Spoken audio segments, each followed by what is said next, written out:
तो कल का जो अपना 22 सितंबर का टारगेट है वो 11th टारगेट है। तो अब आप लोगों को इन्वायरमेंट इकोलॉजी भी स्टार्ट कर देना है। तो सबसे पहले बेसिक्स जो हैं इन्वायरमेंट के, बिल्कुल बुनियादी जो चैप्टर हैं जहाँ से हमारा पर्यावरण की शुरुआत होती है, वो आप लोगों को स्टार्ट करना है पढ़ना। तो उसमें सबसे इम्पॉर्टेंट टॉपिक जैसे पहले इकोलॉजी आता है, पारिस्थितिकी, उसको ज़रूर देख लीजिएगा, वहाँ से सवाल पूछा जाता है। फिर सवाल पूछा जाता है इकोटोन के बारे में, इस पॉइंट को भी आप देख लीजिएगा, इस टॉपिक को देख लीजिएगा। उसके बाद इकोसिस्टम को पढ़ लीजिएगा जिसे हम पारिस्थितिकी तंत्र बोलते हैं। उसके बाद इकोलॉजिकल पिरामिड को रिवाइज कर लीजिएगा, पारिस्थितिकी पिरामिड जिसे हम बोलते हैं। और फिर इकोलॉजिकल सक्सेशन, यहाँ से अक्सर एक दो सवाल आपको हर दूसरे साल देखने को मिलता है, रिपीट भी करता है बहुत सारा सवाल। तो पारिस्थितिकी अनुक्रम भी देख लीजिएगा। और उसके अलावा एक्वेटिक इकोसिस्टम, जलीय पारिस्थितिकी तंत्र को भी पढ़ना है, यहाँ से भी बहुत सवाल पूछा जाता है। लिम्नेटिक जोन, फोटिक जोन, ये सारी चीज़ें पूछी जाती हैं। बेंथिक जोन किसको कहते हैं, तो ये सब आप लोग देख लीजिएगा।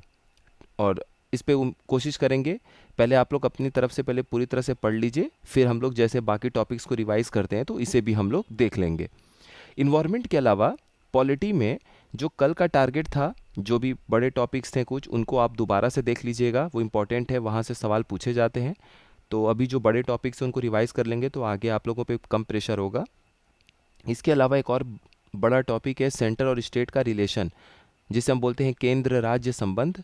बहुत सारे जो कॉन्स्टिट्यूशनल आर्टिकल्स हैं, संविधान के अनुच्छेद हैं, वो आपको इस चैप्टर से मिल जाएगा, सेंटर स्टेट रिलेशन से, वो देख लीजिएगा। और साथ ही साथ इमरजेंसी प्रोविजंस, आपातकालीन प्रावधान को भी देख लीजिए, क्योंकि सेंटर स्टेट रिलेशन ही है। आपातकाल के प्रावधान में आप बहुत सारी जगह पर देखेंगे कि किस तरीके से राज्य के विधानमंडलों की जो ताकत है, किस में, या फिर स्टेट लिस्ट है, राज्यों की विषय सूची है, उसमें केंद्र की ताकत बढ़ जाती है, संसद कानून बना सकता है।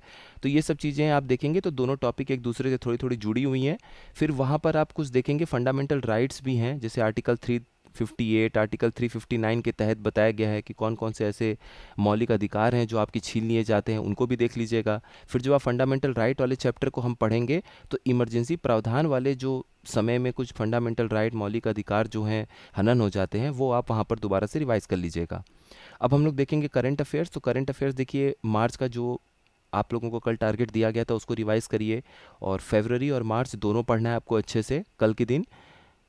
जो भी करंट अफेयर्स है, एक करंट अफेयर्स की प्लेलिस्ट में आप मार्च में पार्ट 1 देख लेंगे, वो वीडियो अपलोडेड है, और कल आप लोगों को एक और वीडियो मिल जाएगा। तो इन दोनों को अच्छे से पढ़ना है आप लोगों को, और साथ ही साथ फरवरी वाले करंट अफेयर को भी रिवाइज करना है। तो इतना हमारा कल का टारगेट है।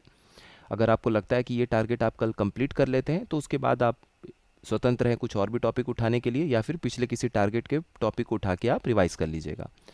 आप सभी लोगों का बहुत बहुत धन्यवाद।